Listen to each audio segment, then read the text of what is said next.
Pacho, ma e odwa. Magiseyudo kokalo kuom koth mapeka mosebedo kampurore e pacho kaendi gino magiwacho ni osebedo ka ywero mwandugi kaachiel koda chamo mantiere e puothe. Dok magwa mag mbui manindo mar wang' book at Kala TV Live e YouTube at Kala TV kaachiel koda TikTok Jar bura ma Suna East Junet Mohamed owuok oko kendo dok ne riwruok mare kod jatend piny William Samoei Ruto. Kuna mtu ameingia serikali kivyake.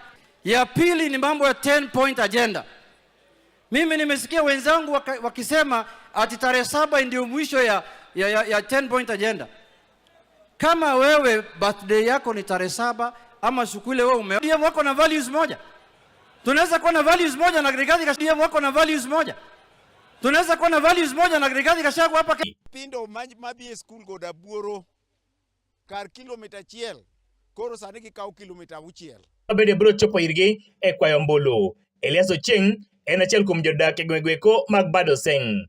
To ka kwayo gine jotelo mora molap dhogi nyabedo ni ndong mar bedo jatelo e Chemlil Tam Ward, ndong mar bedo jatelo e Chemlil Tam Ward ama Kisumu County as a whole.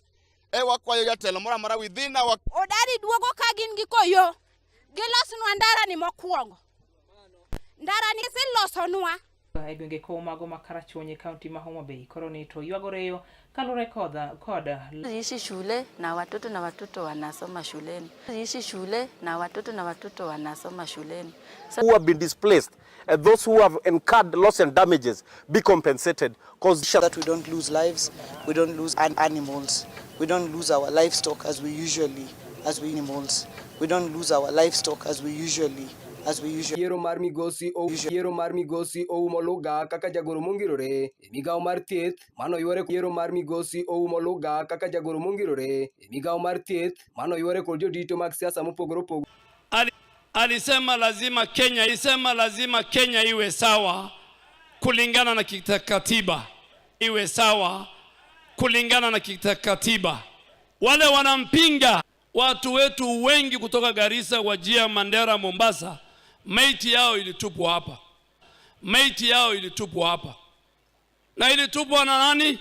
Na Fred. Your partner in success, broadcasting your message to thousands of our viewers. Gosi Benjamin Ouma ma en achiel kuom jodak Mombei ne giyango ni gisebedo kod pek mar bedo kod duto mondo koro ni orwak gi chuny achiel johala duto mageto loko e chirono. Wuor Kenya sirikal mar area ni walando kwe mondo kwe medre ka ohala biro bedo ka dhako biro loko kijana ka nyalo loko to loko ohala an kinyan gi yien